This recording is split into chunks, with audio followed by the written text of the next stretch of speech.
श्री शक्ति नमः। ओम श्री शक्ति नमः। ओम श्री शक्ति नमः। तुलाधार के सत्य और समता की प्रशंसा, सत्य भाषण की महिमा, लोक त्याग के विषय में एक शूद्र की कथा और मोक्ष चांडाल आदि का परम परम धाम गमन। ब्राह्मण ने कहा, प्रभु यदि मुझ पर आपकी कृपा हो तो हम तुलाधार के साहित्य और अनुभव प्रभाव का पूरा पूरा वर्णन कीजिए। श्री भगवान बोले, जो सत्य का पालन करते हुए लोभ और दोष बुद्धि का त्याग करके प्रतिदिन कुछ दान करता है, उसके द्वारा मानव नित्य प्रति उत्तम दक्षिणा से युक्त 100 यज्ञों का अनुष्ठान होता रहता है। सत्य से सूर्य का उदय होता है, सत्य से ही वायु चलती रहती है, सत्य के ही प्रभाव से जो समुद्र अपनी मर्यादा का उल्लंघन नहीं करता, और भगवान कश्यप इस पृथ्वी को अपने पीठ पर धारण किए रहते हैं। सत्य से ही तीनों तीनों लोक और समस्त पर्वत टिके हुए हैं। जो सत्य से भ्रष्ट हो जाता है उसे उसे प्राणी को निश्चय ही नरक में निवास करना पड़ता है। जो सत्य या वाणी और सत्य कार्य में सदा लगा रहता है, वह इसी शरीर से भगवान के धाम धाम में जाकर भगवत स्वरूप हो जाता है। सत्य से ही समस्त ऋषि मुनि मुझे प्राप्त होकर होकर शाश्वत गति में स्थित हुए हैं। सत्य से ही राजा युधिष्ठिर सशरीर स्वर्ग में चले गए सशरीर स्वर्ग में चले गए। उन्होंने समस्त शत्रुओं को जीत कर धर्म के अनुसार लोक का पालन किया। उन्होंने समस्त शत्रुओं को जीत कर धर्म के अनुसार लोक का पालन किया। अत्यंत दुर्लभ एवं विशुद्ध राज सूर्य यज्ञ का अनुष्ठान किया। वे प्रतिदिन 84,000 ब्राह्मणों को भोजन कराते और उनकी इच्छा के अनुसार पर्याप्त धन दान करते। जब ये जान लेते कि इनमें से प्रत्येक ब्राह्मण की दरिद्रता दूर हो चुकी है, तभी तभी उस ब्राह्मण समुदाय को विदा करते थे। ये सब उनके सत्य का ही प्रभाव था। राजा हरिश्चंद्र सत्य का आश्रय लेने से ही वान परिवार तथा अपने विशुद्ध शरीर के साथ सत्यलोक में प्रतिष्ठित हैं। इनके सिवा और भी बहुत से राजा सिद्ध महर्षि ज्ञानी और सत्य और यज्ञकर्ता हो चुके हैं, जो कभी सत्य से विचलित नहीं हुए। लोक में जो सत्यपरायण है, वह संसार का उद्धार करने में समर्थ होता है। महात्मा तुलाधार सत्य भाषण में स्थित, सत्य बोलने के कारण ही इस जगत में उनकी समानता करने वाला दूसरा कोई नहीं है। ये तुलाधार कभी झूठ नहीं बोलते। महंगी और सस्ती सब प्रकार की वस्तुओं को खरीदने बेचने में ये बड़े बुद्धिमान है। विशेष विशेष साक्षी साक्षी का सत्य वचन ही उत्तम माना गया। कितने ने ही साक्षी सत्य भाषण करके अक्षय स्वर्ग को प्राप्त कर चुके हैं। जो वक्ता विद्वान सभा में पहुंच के सत्य बोलता है, वह ब्रह्मा जी के धाम को जो अन्यान्य यज्ञ द्वारा दुर्लभ में प्राप्त होता है। जो सभा में सत्य भाषण करता है, उसे अश्वमेघ यज्ञ का फल मिलता है। लोभ और द्वेष बस झूठ बोलने से मनुष्य रौरव नरक में पड़ता है। तुलाधार सबके साक्षी है, वे मनुष्यों में साक्षात सूर्य ही हैं। विशेष बात यह है कि लोभ का परित्याग कर देने के कारण मनुष्य स्वर्ग में देवता होता है। एक महान भाग्यशाली शूद्र था, जो कभी लोभ में नहीं पड़ता था। वह साग खाकर, बाजार से अन्न के दाने दाने चुनकर तथा खेतों से धान की बालें बीत कर बड़े दुख से जीवन निर्वाह करता था। उसके पास 2 फटे पुराने वस्त्र थे तथा वह अपने हाथों से ही शराब पात्र का काम लेता था।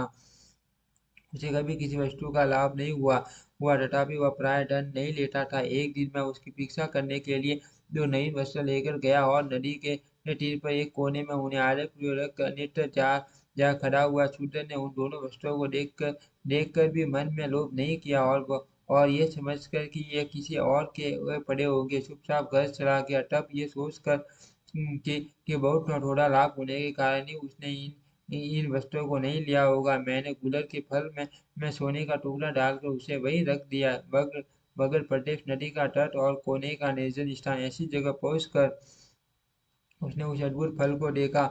उसे दृष्टि पड़ते ही वह बोल उठा, बस बस, ये तो कोई कृत्रिम विधान दिखाई देता है। इस समय इस फल को ग्रहण ग्रहण कर लेने पर मेरी अलोभ वृत्ति नष्ट हो जाएगी। इस धन की रक्षा करने में बड़ा कष्ट होता है। यह अहंकार का स्थान है। जितना ही लाभ होता है, उतना ही लोभ बढ़ता जाता है। लाभ से ही लोभ की उत्पत्ति होती है। लोभ से ग्रस्त मनुष्य को सदा ही नरक में रहना पड़ता है। यदि यह गुणहीन द्रव्य मेरे घर में रहेगा तो मेरी स्त्री और पुत्र को उन्माद हो जाएगा। उन्माद काम जनित विकार है, उससे बुद्धि में भ्रम हो जाता है। भ्रम से मोह और अहंकार की उत्पत्ति होती है, उनसे क्रोध और लोभ का प्रादुर्भाव होता है। इन सब की अधिकता होने पर तपस्या का नाश हो जाएगा। तपस्या क्षय हो जाने पर चित्त को मुंह में डालने वाला मालिन्य पैदा होगा। उस मलिनता रूप साकल साकल से बन जाने पर मनुष्य फिर ऊपर नहीं उठ सकता।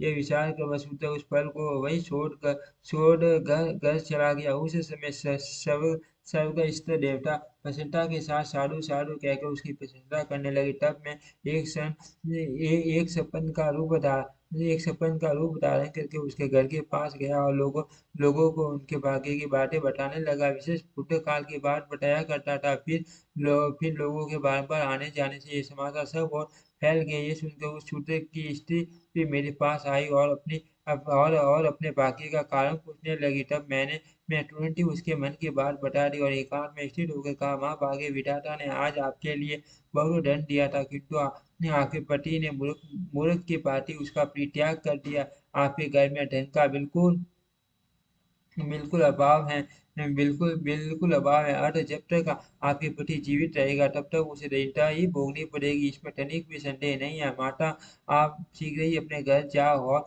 और पति से उसे धन के विषय में पूछ। इस मंगलमय वचन को सुनकर वह अपने पति के पास गई और उससे दुखद वृतांत चर्चा करने लगी। उसकी बातों को सुनकर शूद्र को बड़ा विस्मय हुआ। वह कुछ सोचकर पत्नी को साथ लिए मेरे पास आया और एकांत में मुझसे बोला बोला शपनक, बताओ आप क्या कहते हैं। शपनक बोला, तात, आपके प्रत्येक धन प्राप्त हुआ था, फिर भी आपने अवज्ञा पूर्वक तिनके की पार्टी उसका त्याग कर दिया। ऐसा क्यों किया? जान पड़ता है आपके भाग्य में भोग नहीं बढ़ा है। धन के अभाव में आपने जन्म से लेकर मृत्यु तक अपने और बंधु बांधवों के दुख देखने पड़ेंगे। प्रतिदिन मृतकों से अवस्था भोगनी पड़ेगी। इसलिए शीघ्र ही उस धन को ग्रहण करो और निष्कपट भोग भोगो। शूद्र ने कहा, सपन मुझे धन की इच्छा नहीं है। धन संसार बंडल में डालने वाला एक जाल है। उसमें फंसे हुए मनुष्य का फिर उद्धार नहीं होता। इस लोक और परलोक में भी धन के जो धन के दो धन के जो दोष हैं उन्हें सुनो। धन रहने पर सोल बंधु बांधव बांधव तथा राजा से भी भय प्राप्त होता है। जब सब मनुष्य उस धन को हड़प लेने के लिए धनी व्यक्तित्व को मार डालने की विलासा रखते हैं, फिर धन कैसे सुगढ़ हो सकता है। धन प्राणों का घातक और पाप का साधक है। धनी का घर काल एवं काम आदि दूसरों का निकटतम बन जाता है। अतः धन दुर्गति का प्रधान कारण है। सरपंच बोला, जिसके पास धन होता है उसी को मित्र मिलते हैं। जिसके पास धन है उसी के सभी भाई बंधु हैं। कुलशील, पांडित्य, रूप, भोग, यश और सुख, ये सब धनवान को ही प्राप्त होते हैं।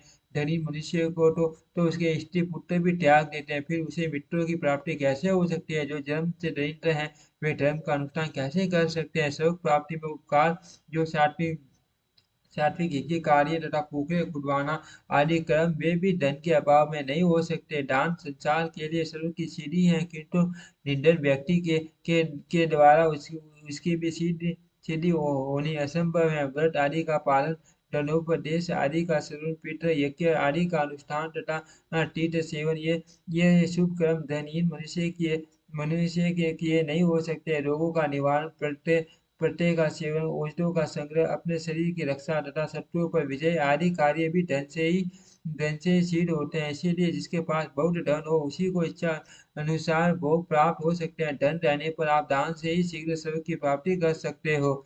शूद्र ने कहा, कामनाओं का त्याग करने से समस्त व्रतों का पालन हो जाता है। क्रोध क्रोध छोड़ देने से तीर्थों का सेवन हो जाता है। दया ही जब के समान है। संतोष ही शुद्ध धन है। अहिंसा ही सबसे बड़ी सिद्धि है। सिलोसन व्रत ही उत्तम जीविका है। साग का भोजन ही अमृत के समान है। उपवास ही उत्तम तपस्या है। संतोष ही मेरे लिए बहुत बड़ा भोग है। कौड़ी का दान ही मुझ जैसे व्यक्ति के लिए महादान है। प्राय स्त्री माता और प्राय धन मिट्टी के ढेल के समान है। पर स्त्री सर्पणी के समान भयंकर है। यही सब मेरा यज्ञ है। गुण निधे, इसी कारण मैं उस धन को नहीं ग्रहण करता। यह मैं सच सच बता रहा हूँ। कीचड़ लगाकर धोने की अपेक्षा दूर से ही उसका स्पर्श न करना ही अच्छा है। श्री भगवान कहते हैं, नरसेठ उस शूद्र के इतना कहते ही संपूर्ण देवता उसके शरीर और मस्तक पर फूलों की वर्षा करने लगे। देवताओं के नगाड़े बज उठे, गंधर्वों का गान होने लगा। तुरंत ही आकाश से विमान उतर आया। देवताओं ने कहा, धर्मात्मन, इस विमान पर बैठो और सत्यलोक में चलकर दिव्य भोगों का उपभोग करो। आपके आपके उपभोग काल का कोई परिमाण नहीं है। अनंत काल तक आपको पुण्यों का फल भोगना है। देव गणों के यो कहने पर शुद्र बोला, इस सपन को ऐसा ज्ञान, ऐसी श्रेष्ठता और इस प्रकार भाषण की शक्ति कैसे प्राप्त हुई? इसके रूप में भगवान विष्णु, श्री ब्रह्मा, शुक्र अथवा बृहस्पति, इनमें से तो कोई नहीं है, अथवा मुझे चलने के लिए के लिए साक्षात धर्म ही तो यहाँ नहीं आए हैं। सूर्य के ऐसे वचन सुनकर सपन के रूप में उपस्थित हुआ। मैं हंसकर बोला, वहां मुनि, मैं साक्षात विष्णु हूँ, आपके धर्म धर्म को जानने के लिए यहाँ आया था। अब आप अपने परिवार से विमान पर बैठ कर स्वर्ग को जाओ। तदनंतर वसुंधरा दिव्य आभूषण और दिव्य वस्त्रों से सुशोभित हो सहसा परिवार सहित स्वर्गलोक को चला गया। इस प्रकार उस अछूत परिवार के सब लोग लोभ त्याग देने के कारण स्वर्ग सिधारे बुद्धिमान तुलादास धर्मात्मा, वे सत्य धर्म प्रतिष्ठित हैं, इसीलिए देशांतर में होने वाली बातें भी उन्हें ज्ञात हो जाती हैं। तुलाधार के समान प्रतिष्ठित व्यक्ति ने देवलोक में भी नहीं है। जो मनुष्य सब धर्मों में प्रतिष्ठित होकर इस पवित्र उपाख्यान का श्रवण करता है, उसके जन्म जन्म के पाप तत्काल नष्ट हो जाते हैं। एक बार के पाठ से उसे सब व्यक्तियों का फल मिल जाता है। वह लोक में श्रेष्ठ और देवताओं का भी पूज्य होता है। व्याची कहते हैं, तदनंतर मुख, चांडाल आदि सभी धर्मात्मा परम धाम जाने की इच्छा भगवान के पास आए। उनके साथ उनकी स्त्रियां तथा अन्य परिकर भी थे। इतना ही नहीं, उनके घर के आसपास जो जो छिपकलियां तथा नाना प्रकार के कीड़े मकोड़े आदि थे, वे देव स्वरूप होकर उनके पीछे पीछे जाने को उपस्थित थे। उस समय देवता सिद्ध और महर्षि गण डंडे डंडे के नारे लगाते हुए फूलों की वर्षा करने लगे। विमानों और वनों में देवताओं के नगारे नगारे बजने लगे। वे सब परमात्मा अपने अपने विमान पर आरूढ़ हो विष्णु धाम को पधारे। ब्राह्मण नरोत्तम ये अद्भुत दृश्य देखकर श्री जनार्दन से कहा, देवेश मधुसूदन, मुझे कोई उपदेश दीजिए। श्री भगवान ने कहा, श्री भगवान बोले, तात, आपके माता पिता पिता का सिर शोक से व्याकुल हो रहा है, उनके पास जाओ। उनकी यत्न पूर्वक आराधना करके आप शीघ्र ही मेरे धाम में जाओगे। माता पिता के समान देवता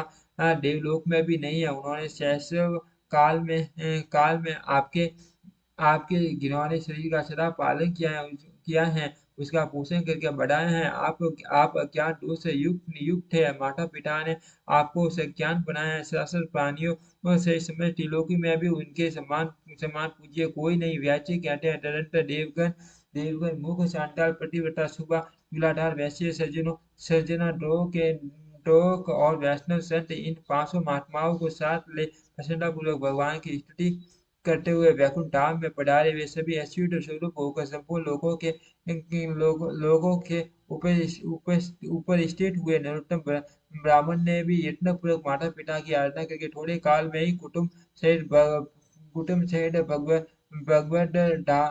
धाम को प्राप्त किया। शिष्यगण, ये पांच महात्माओं का पवित्र उपाख्यान मैंने आपको सुनाया। जो इसका पाठ अथवा श्रवण करेगा, उसकी कभी दुर्गति नहीं होगी। वह ब्रह्म हत्या आदि पापों से कभी लिप्त नहीं हो सकता। मनुष्य करोड़ों गोदान करने से जिस फल को प्राप्त करते हैं, पुष्कर तीर्थ और गंगा जी में स्नान करने से उसे जिस फल की प्राप्ति होती है, वह एक बार इस उपाख्यान सुनने मात्र से मिल जाता है। ओम श्री शक्ति नमः। ओम श्री शक्ति नमः। ओम श्री शक्ति नमः।